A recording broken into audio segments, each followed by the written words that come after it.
pessoal, boa tarde. Hoje estamos aqui em mais um webinar do GeFam.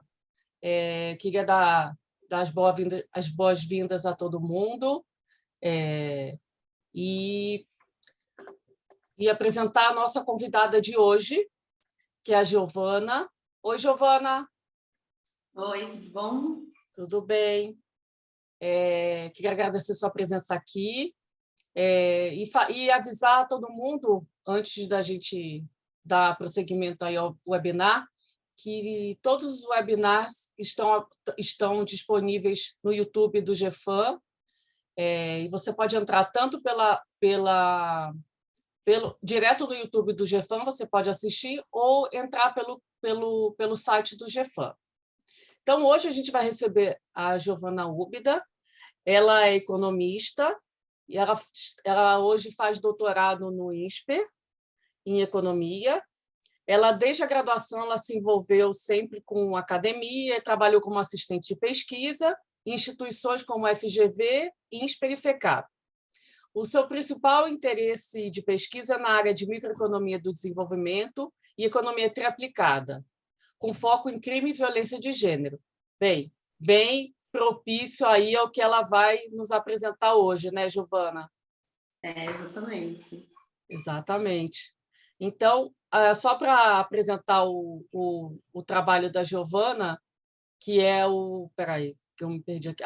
Maternal Domestic Violence Spilovers on Children Socio-Emotional Development.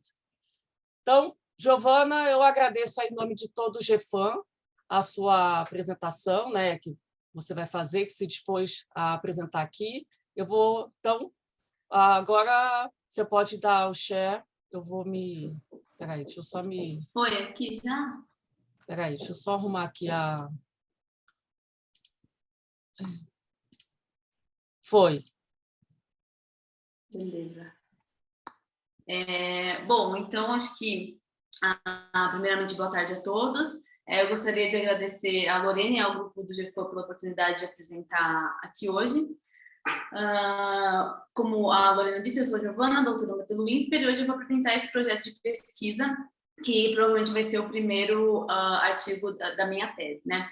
Então, aqui eu quero identificar como o desenvolvimento socioemocional das crianças é afetado pela exposição delas de ver violência doméstica sofrida pela mãe, né?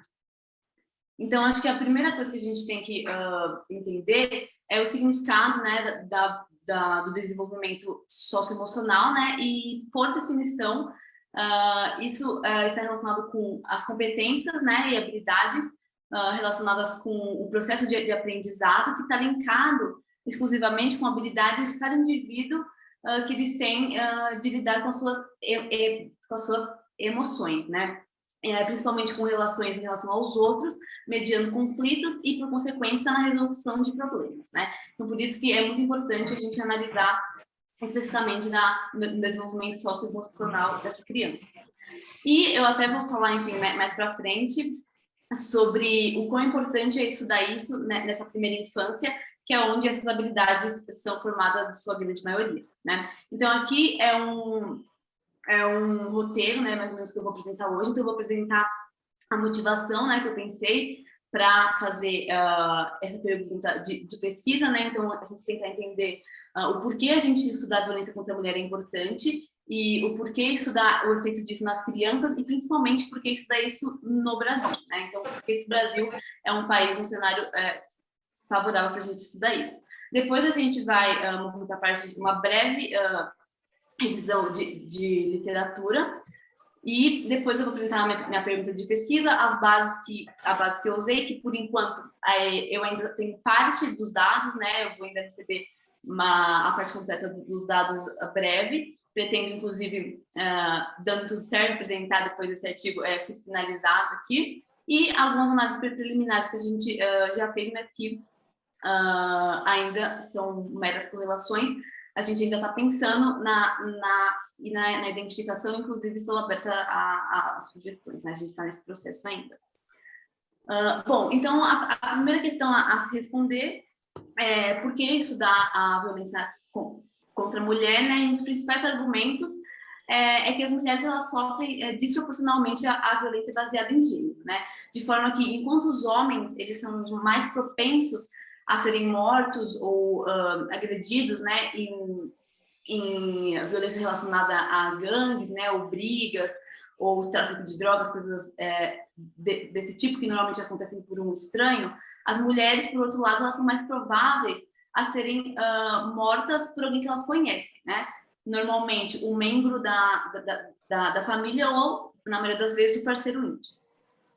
Além disso, os homens eles são mais prováveis a praticarem o ato de violência, enquanto isso as mulheres são mais prováveis a serem vulneráveis a diferentes tipos de violência em diferentes momentos da vida delas, né?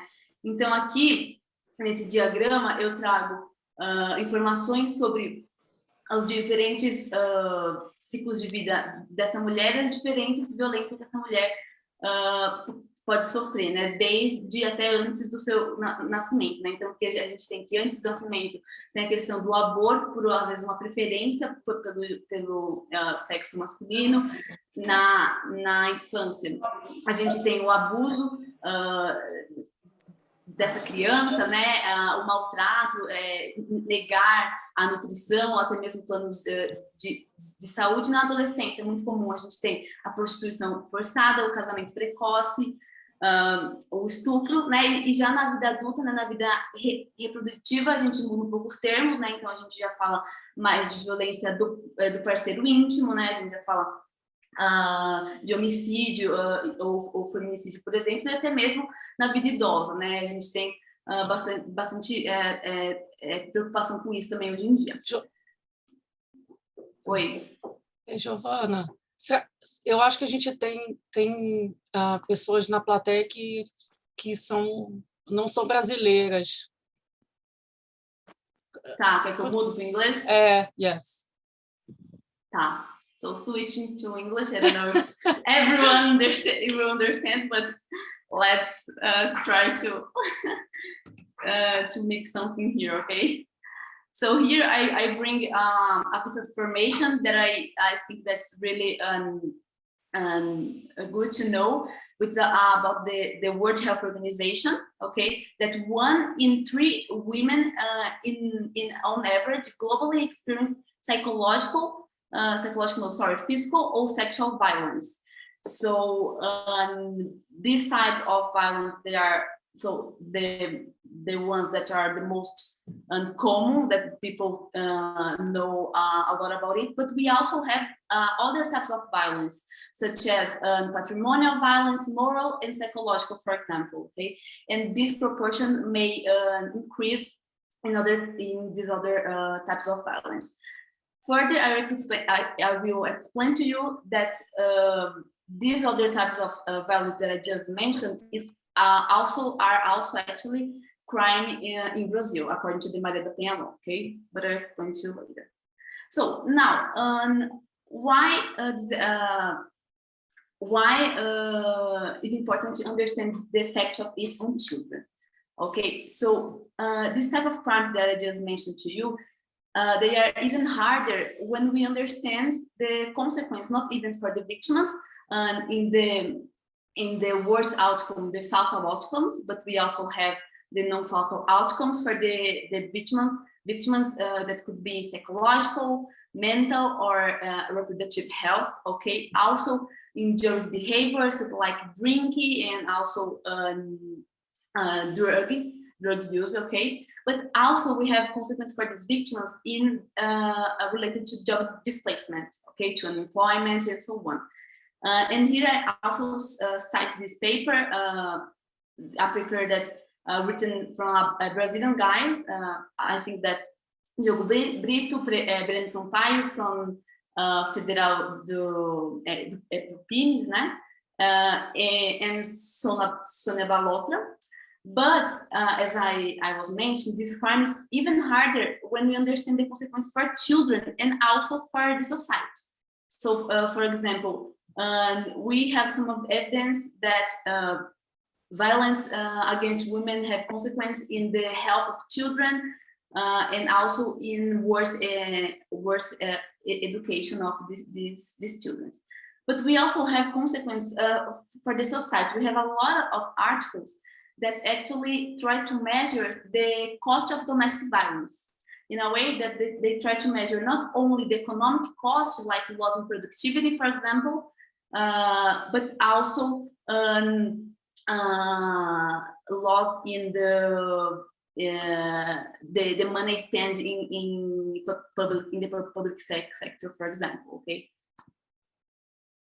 So now let's understand why Brazil is important for us to understand better this research question. Okay, the first thing is because of the law. Okay, because here in Brazil we have the Maria da Penha law, which was passed in 2006, and it was considered by the United States the third best law in the world to combat domestic violence. Okay, it is behind only the laws of Spain and Chile. Okay, and I'm not going to enter further in the efficient application of this law, but when it comes to the law, the prescription of the law, we have actually that the Dr. Valéria Escarrano is a promoter and also the coordinator of the gender nuclear in the public minister. Okay, and she said that it's actually a law of the first world law. Let's say like this. Why? The reasons is that this law is not only consider the punishment for the aggressor in a way that it will increase the penalties and it will create domestic violence special courts or even policy centers. But this law also have a prevention assistance in a way that this law actually allows to have rehabilitation programs to the aggressors, for example. Okay, and we also have the protection of the victims with health, psychological, and social judicial support for the victims. Okay, and also something really good, which is the protection measures, because this is something in the law that is really good and really. And we have a lot of results when these protective measures are applied. We have a lot of paper that analyze it. And finally, the least but not least, the law also have some opportunity to foster research about domestic violence. And this is so important for me, especially because the data that I'm going to use is actually a data that was fostered by Maria da Penha law, by Maria da Penha, which is something really nice to analyze. Okay. Another thing about the law is that we also have the feminicide law, which was passed in 2015, and it actually imposes stricter treatment against the perpetrator of the crime in a way that if the aggressor was like conducted of having by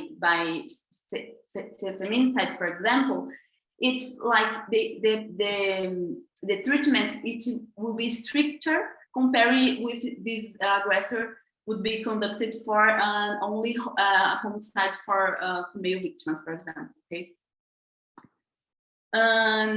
Okay, so about the victimization data that I'm going to use, this data, this part is that the second thing that I think that is really important when we study it in Brazil. The first is about the law, and the second is about this data. Okay, this data is the PCS-BGF Mulher, which is pesquisa de condição socioeconômica, violência doméstica familiar em relação à mulher, né? As I told you, it was fostered by Maria da Penha, and it is actually coordinated by the professor José Raimundo Carvalho from UF Ceará, pela Federal do Ceará. It was initially financed by the Department of Public Policies for Women, okay, And this data is actually based on the best victimization surveys around the world. So, for example, the DHS, which is the Demographic and Health Survey, and also the studies of the World Health Organization, okay, that have a lot of actually reports about this topic. And finally, one thing that is really important is that this data is the first representative and methodological survey that tries to measure all types of domestic violence in Brazil. And this is really rich and important because here we can understand what type of violence and try to understand maybe what type of violence may drive this result more, okay? And this is important because in the questionnaire, in the questionnaire there were not asked actually if like, do you suffer domestic violence, like physical domestic violence, psychological domestic violence? No, we have actually, according to the law, questions related to things that actions actually that will actually insert this action in some of this law, you know. So, for example, we have the patrimonial law. Probably a woman don't know if she suffer like patrimonial violence, okay? But we have like some question related, probably your current or ex-partner may beating you because you want to work, something like this. And if the answer is positive, the data will classify being patrimonial violence, okay? Giovanna, can I make a question? Will you show the questionnaire or give some examples? Yeah, sure. Especially I have a section, especially in this seminar in GeFam, because I think that you have a lot of interest in know what are actually the questions related. So I bring a section about like an overview, okay, about this session. Thank you. Thank you for the question, Lorena. So in the literature part, we have some evidence, mainly in considering health outcomes, education outcomes, and behavior outcomes. So what is the effect actually of exposure of domestic violence for children when it comes to health outcomes? So we have this very good paper written by Anna Eiser that said, I think most of you may know that she found actually that when the mother was a domestic violence victim during pregnancy, these kids actually have a low birth weight, okay? And the other works are quite similar. Actually this considering like the domestic violence during pregnancy is something really well studied and something good, because it's like an indirect violence for the children, you know, so it's something that people like to analyze. But when it comes to education, I want to emphasize here the papers written by Scott Cahill, that you can see that have a lot of paper about this topic. This is really interesting because here we have the literature actually about the peer effects, okay? Because here the Scott tries to understand actually the fact that a children that was not exposed to a domestic violence environment but have a classmate that is, the effect on these kids, okay, that is not exposure directly but is exposure indirectly through this classmate, this colleague in the class, okay? And she will find, sorry, that it has consequence for this guy in the short run and also in the long run. So they will go worse in the test scores during school, and they will also go worse in the labor market when it comes to weights, for example. Okay. However, something interesting in all this paper is that when the mother of this kid that actually is involved with domestic violence actually reports to official support, this effect actually disappears. So it's something that, especially in the context of the US, okay, we think that probably have effectiveness of the punishment, okay. And finally, we also have effects on children's behaviors, the children that were exposed to maternal domestic violence. However, this part about behavior, the most part of the literature is concentrated in the health sector, in a way that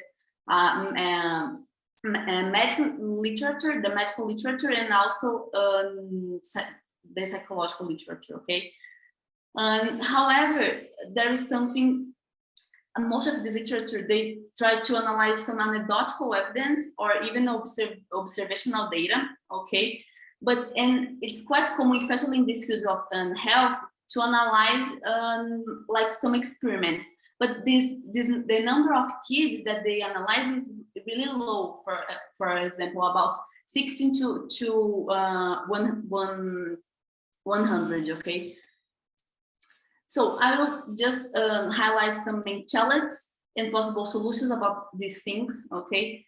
The first thing about this relationship of behavior of children, and is in particular when we analyze this socio-economical development, is that it's so endogenous, okay? Because the relationship of the mother suffering domestic violence and children in this environment is really endogenous, in a way that it may be correlated with a lot of things, such as income, for example, of the house and so on. So one solution is try to, in order to measure the causal effects, is try to have a clear identification of, for example, using exogenous shock or exogenous municipal shock, also instrumental variables would be a solution, or also the matching, so try to matching very similar kids and so on. And the other challenge of this type of relationship is that the data about domestic violence is really confidential. And since I link the mother with their kids, I need to have the identifying information, for example, CPF in Brazil, okay, the CPF of the mother, to try to find these kids and try to find information about these kids. So due to the confidentiality of the data, because it's really, violence against women, sometimes the aggressor could have this information and it's not good, so it's really confidential.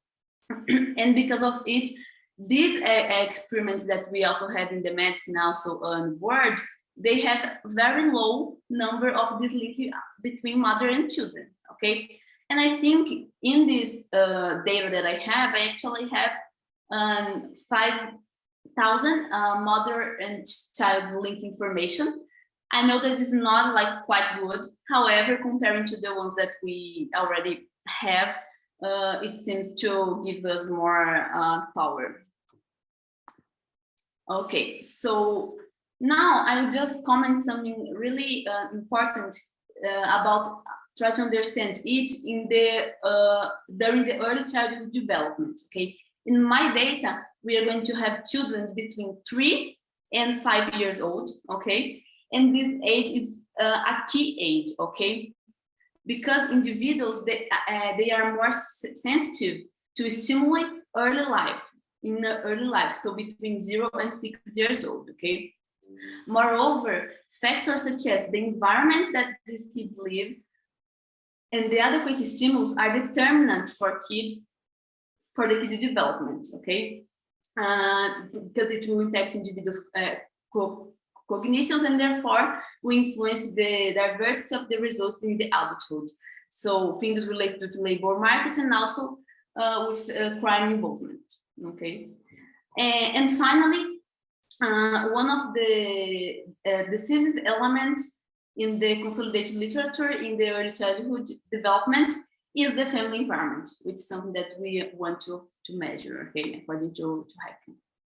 So, summary, my research question is try to understand how exposure to maternal domestic violence affects children's socio-emotional development, and what type actually of violence affects them more, and if the effect differs from sons and daughters, okay? And as I told you, here in Brazil, there is considered crime 5 different types of violence, okay? So we have the psychological one, which is like trivial, so it's conducted that offends the woman's psychological body health, okay? So it's like beating or torture. The sexual is like also trivial, so it's any conductive that enable unwanted sexual interaction, okay? So for example, rape or force the woman to abort, for example, it's also considered in the sexual violence, okay?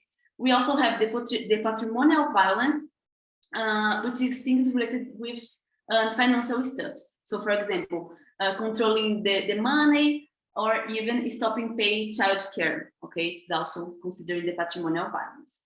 In the psychological violence, we have things related to the behavior that cause emotional harm and full development of these women, okay? So for example, blackmail, threats, and also limitation to the right of come and go. And finally, the moral violence, which is related to the defamation conduct. So for example, moral judgments are conducted about the dressing, and so on, okay? Okay, so now let's talk more about the data. That is something that I think that most of you want to understand better. So the data have a rich information about the woman's socioeconomic conditions and health conditions that will be very useful for me, especially to try to lead with this endogenite a little better, you know, using as control also. And as I told you, we also have identified information about the type of violence and the use of the women's care network, so the public use of the network, okay? And finally, I will show you a timeline, but in this data actually started being collected in 2016. But in 2019, we actually have a special session about social-emotional development of the children. In this questionnaire, actually was applied for mothers who had children between 3 and 5 years old. It's something very common when we are talking about early child. Mothers actually answer the questionnaire, okay? Because actually they could not measure alone by children only looking to the children, okay? So here I bring some example of the questionnaire applies to children with 36 months or 3 years, okay? So for example, mothers need to ask, so does your child cry, scream, or have tantrums for long periods of time? Or does your child check to make sure that you are near when exploring new place, such as park or friend's home? And the mother needs to ask often or hours, sometimes, rarely, or never, okay? And this will, at the end, we are going to have a score here. And the sum of this score will be the test score of social development ability of these kids, okay?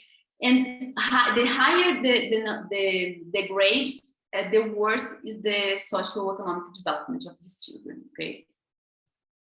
Okay, so now let's just show to the timeline. So the data starts in 2016, only with states in the northwestern, okay? So we have these states, but the data was collected only in the capital of these states, okay?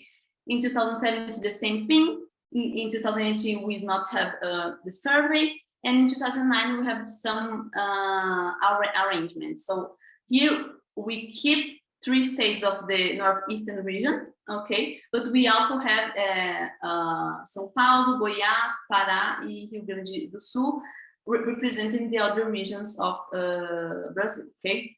In 2020, due to the COVID, we did not have survey, but in 2021, we also have the same one, okay, considering all the regions. And the goal is to like get more states, get all the capitals in each state of Brazil, okay? So in general, in this big framework, we actually have 1,000 respondents, okay? But in the questionnaire about the kids that was only in 2019 here, we have about 500 kids, okay? So before I move to the part of the questionnaire, the sections of the question, I'm just explain to you the sample design of this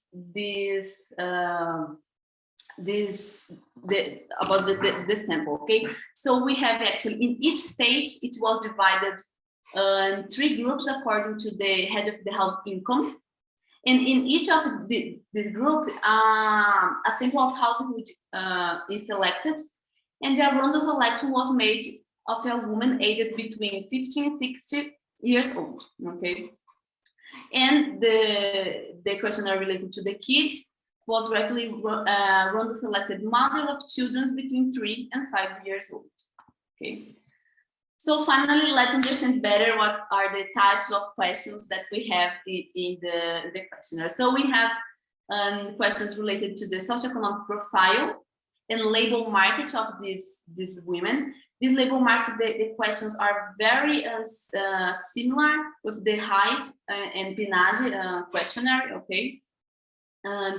We also have a section related to the women's health, so the general health of these women and also the reproductive health.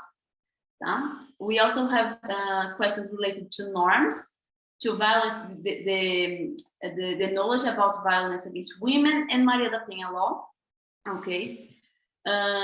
We also have some information about the partner, okay? So the alcoholic and smoke partner behavior, it's something that in many seminars people ask a lot, but we have some information actually responded from the women, okay? But we have some information. And we have this section that's really important, which is about the bargain power, okay? So in this part, we have questions related to, for example, who was the final say in the house, for example, to whether to live, to how much money to spend or save, or things related to raise children, okay? We also have the section that probably we use a lot about domestic violence, okay? That we have a lot of questions in order to classify which type of violence this woman was victim, okay? And we also have something interesting. We have some information about the non-partner related violence experience.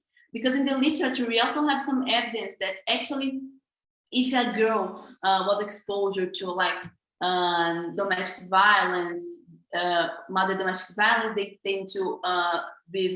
tend to suffer more, and if it is actually a boy that was experienced, they tend to perpetrate more this kind of violence, okay? So we can actually analyze for this perspective of like suffer violence for other than partner. And finally, we also have other sessions, and for example, here I want to highlight the section that they use in the access of the women's care networks, so the women's policy officers, okay, and so on. Okay, so now I'm going to show you some preliminary analysis, okay, that I already have with the data. Just one thing that needs to be clear on this part is that the data that I'm using here is only a cross-section data that I actually have about 2019, that I have information about the children test score in the social emotional test, okay? I will get the data, the panel data, okay, that we have about the women's, okay, that could help me a little. And I will also have more information, especially related to the socioeconomic conditions. But for now, I only have the cross-section data, okay? So here is like some summary statistics. We can see that in our sample, about 80% of the children actually saw an episode of mother domestic violence, okay? Domestic violence that mother actually suffers. 5% of our sample actually was kids who had mother who suffered domestic violence during him or her pregnancy, okay? And a little low value, so 0.4% of the kids actually were assaulted or also suffered violence, okay, during this. This is a concern, because we need to like control for this in a way that we need to understand this result, this worst result that I'm telling you that will be worse. This worst result in the test is not driven because this children was also violated, okay, but it's possible be driven by the exposure to the maternal domestic violence. And finally, about the gender, okay, so one is female here, so we have almost half of the sample being female and another half male. And the child age, the average is about 3.7. So as I told you, we have between 3 and 5 years, and we have more concentrated in the age of 3 and 4, okay? The age of the mother is like on average 32 years old. The number of children that this mother have are on average 2, okay? And here actually we have some information that I will consider here, these 3, like proxies until now that I don't actually have good information about the socioeconomic conditions, okay? So I will consider that the number of children, and mainly if the children go to a public or particular school, being a proxy for an income, okay, of this family, okay? I'm considering that number of children and public school are correlated, so more children's high probability of having a public school, high probability of have a low income, okay? We also have information about if the mother is the mainly caregiver of this kid. It is important because since the mother actually did the questionnaire, we are assuming that this mother knows about these kids. But since we have like 91% of this mother being actually the main caregiver, I think it's not a big concern. And we also have some information about like some proxies for the health of these kids. So okay, the breastfeeding, okay, in months, and we also have some information here about the parental investment, okay? So if this kid have meals in family, if the mother read for these kids, and so on. So as I told you, the main goal here is to like using the score, the grading the test score of socio-emotional ability in our dependent variable, okay? But here I will use the children exposure to domestic violence as a dependent variable in order to try to understand the domestic violence profile of this family environment, okay?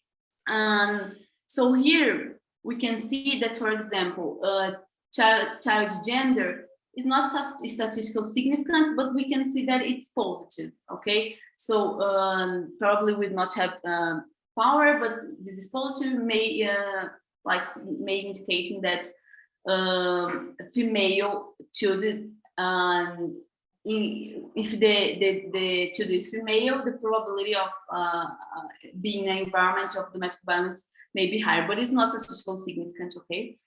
Also using mother age, child age, it's not also statistically significant.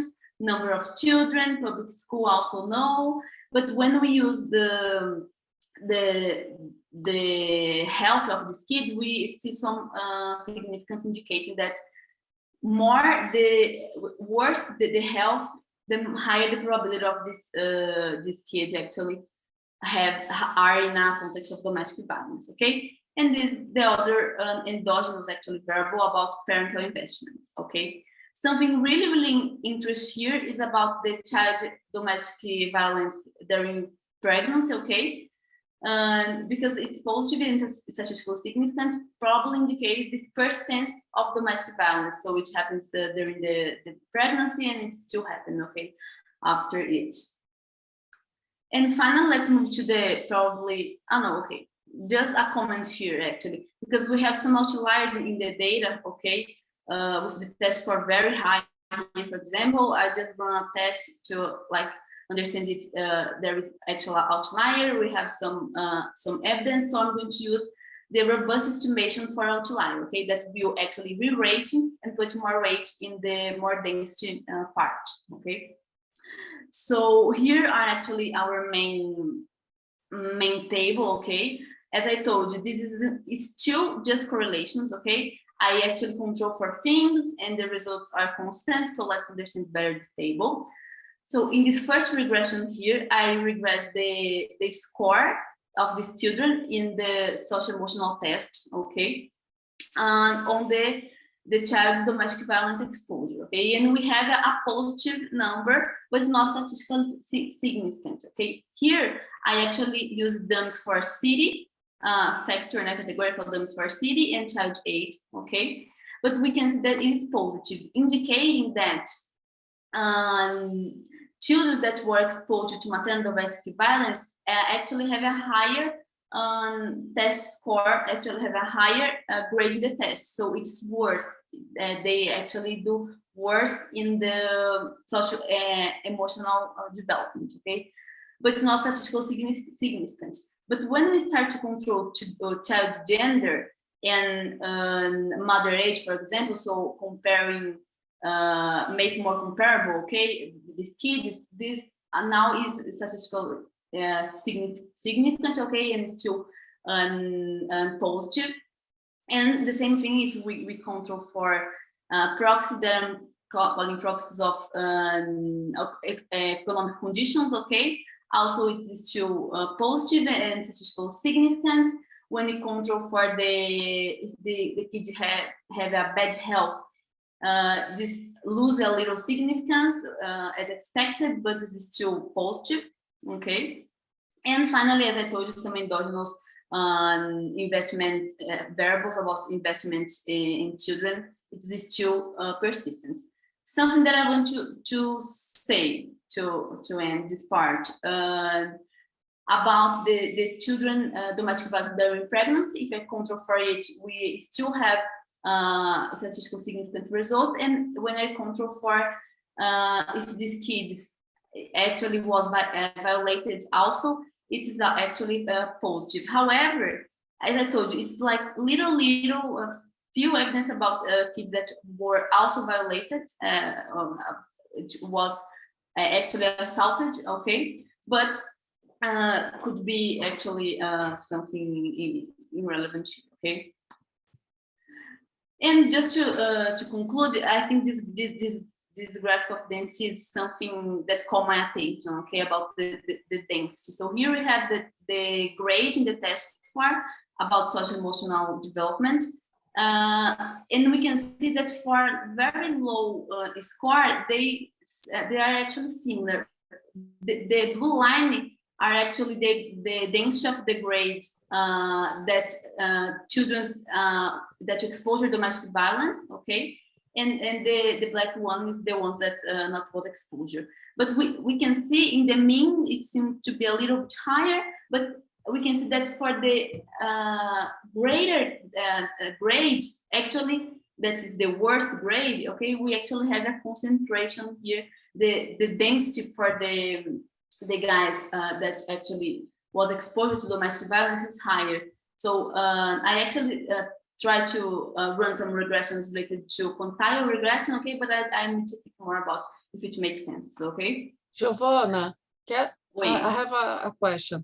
The higher the score, the worse the development of the children. Yeah. Okay. The higher the score, the worse. I think, no, I don't put here, but yeah, considering the age and stage questionnaire, they consider that the higher the grade, they actually advise to search for help, for external help, okay, in the test. Okay. Okay, this is the last slide, is just to like highlight that in this analysis I just used cross-sectional data, okay? It's only correlations until now, but we have some like results in a way that this relation correlation seems to be positive, indicating that if these kids they are actually in a context of domestic violence environment, they perform worse in the socio-emotional test, okay, with higher score, higher grade.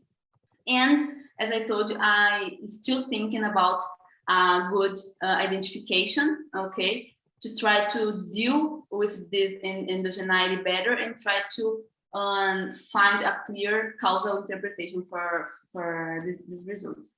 And for now, that's it. I hope you like the presentation. Comments are welcome. Thank you, Giovanna. We are going to open for questions in English or in Portuguese.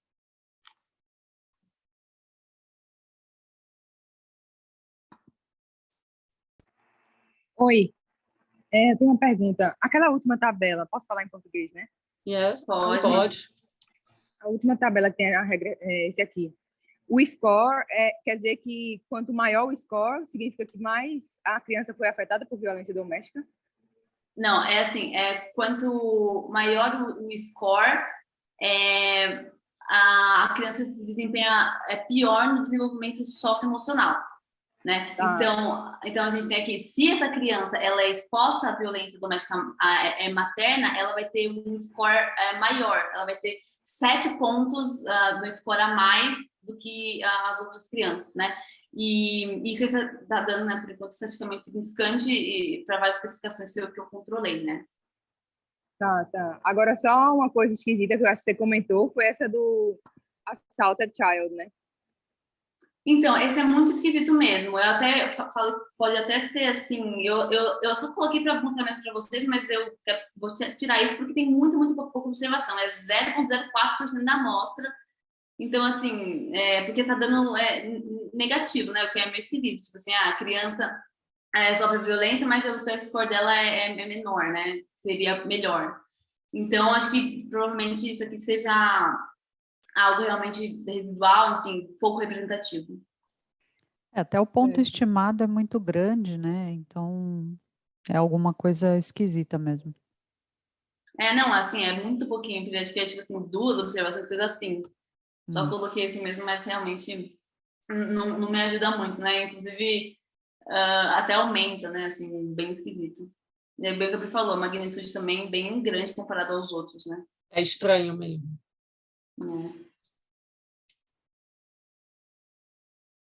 Mas é isso, a gente tá nessa parte de achar uma identificação, assim, né? Algum choque exótico que ajude a gente. Então, nessa parte aí. Sarah, do you have a question? Yes, parabéns, Giovanna. It's an excellent work. I think it's very important for showing the intergenerational cycle of violence being repeated. So that's really interesting. I think it could also, I'd be very curious to see your results for the different types of violence. if you divided up the violence to different types and found one or another more correlated, especially if the non-physical violence also caused these strong emotional, socio-emotional results, because that would show how important these other types of violence are to be addressed. Yeah, sure. Thanks for the question, because I think that I not clarify this part, because this part of type of violence I only have in the data of the mother, because I only have the data of the kids until now, and the data of the mother I will have. I'm going to have like in a few days. So the one thing that I really want to see is actually this: if there are some types of violence that actually influence this result than the other, you know. But this is actually an information in the data about the women that I will actually get. But thanks for the comments and the question. Probably you have a heterogeneity in your results. Yeah. Due to the cause of violence, type of violence. Yeah, I need to think better in the identification strategy, you know, in order to make it more convincing, you know. Yes. Is there any more questions? Alguma outra pergunta? Eu tenho só no chat que eu falei. Ah, o chat. Ah, sim. I don't know if you can hear me. Então, não tem ainda, assim, eu tô bem no começo, assim, ainda, mas assim que eu tiver, principalmente os outros resultados, né, que são o painel também, enfim, e aí mais variáveis que eu consigo controlar melhor, né, para as condições socioeconômicas, por exemplo, da família, talvez dá para tentar criar alguma versão, assim.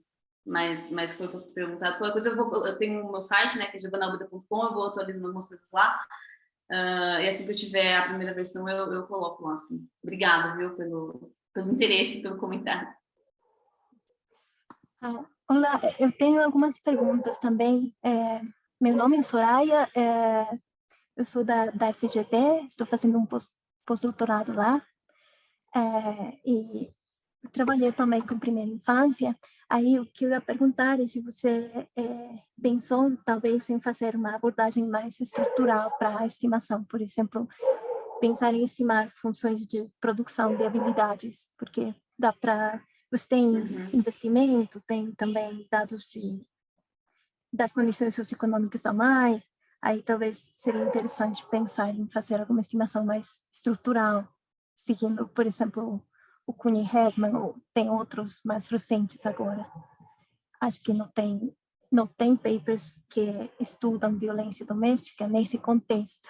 E às vezes ajuda a organizar o pensamento também, a ver que possíveis canais poderiam afetar, por exemplo, afetar o investimento ou a saúde da mãe e, através deles, os resultados na criança. Sim, Soraya, muito obrigada pelo comentário. Eu não tinha pensado ainda por essa perspectiva, mas com certeza vai ser muito útil, até pelo que você falou, de começar a traçar um caminho, né, de forma mais estrutural essas relações. Então, muito obrigada pelo comentário. Certamente vou pensar com mais carinho sobre. E depois eu também fiquei pensando em resultados em forma reduzida, e eu não sei quão grande é a heterogeneidade em idade da mãe, mas talvez uma abordagem por coortes poderia ser útil, pensando que no Brasil tem esse choque da Lei Maria da Penha, e também tem choques no mercado de trabalho, aqueles estudados pela Balotro, por exemplo, que você mencionou. E então, provavelmente mulheres que nasceram, estiveram mais expostas a esses choques antes, não? Talvez elas tenham menores chances de ter sofrido violência doméstica. Então, lá aí você teria uma variação um pouco mais exógena de violência doméstica para ver efeitos nos resultados das crianças. Sim, é ótimo comentário. Sim, essa é uma possibilidade, sim, de analisar essa exogeneidade, né? Ou analisando até o mercado de trabalho, né? Ou até mesmo da Lei Maria da Penha mesmo, né? Eu até estava tentando ver se teve alguma mudança muito brusca, né? Na lei, que é muito comum o pessoal usar, né? Como fonte exógena de variação, mas parece não ter uma mudança tão significativa, né? Mas eu estou analisando ainda, mas é um ótimo comentário, vou dar uma pensada sobre isso também, sim, senhora. Obrigada. Parabéns pela apresentação. Obrigada, viu? Obrigada mesmo. Obrigada a você pelos comentários, foram ótimos. Any more questions? Is there? Okay. Obrigada, Giovanna. Thank you. Obrigada a vocês. Thank you very much. Obrigada, gente. Yeah. Obrigada aí, Giovanna. Parabéns pela apresentação. Obrigada. Obrigada pela oportunidade de apresentar o comecinho aí desse projeto, já pegar uns feedbacks é muito importante para a continuação. É muito importante mesmo. Obrigada pelo espaço aí, viu? Com certeza muito importante. Nós que agradecemos, obrigada a você. Quando tiver mais novidades, você vem de novo. Pode deixar que eu aviso. Vou ficar feliz de receber os comentários de vocês novamente. Ok.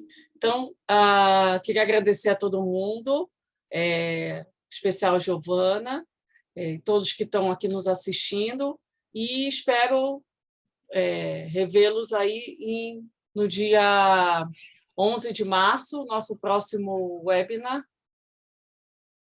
E é isso aí. Tchau, tchau para todo mundo. Bom fim de semana. Tchau, obrigada. Para vocês também. Parabéns, Giovanna. Obrigada, Fátima.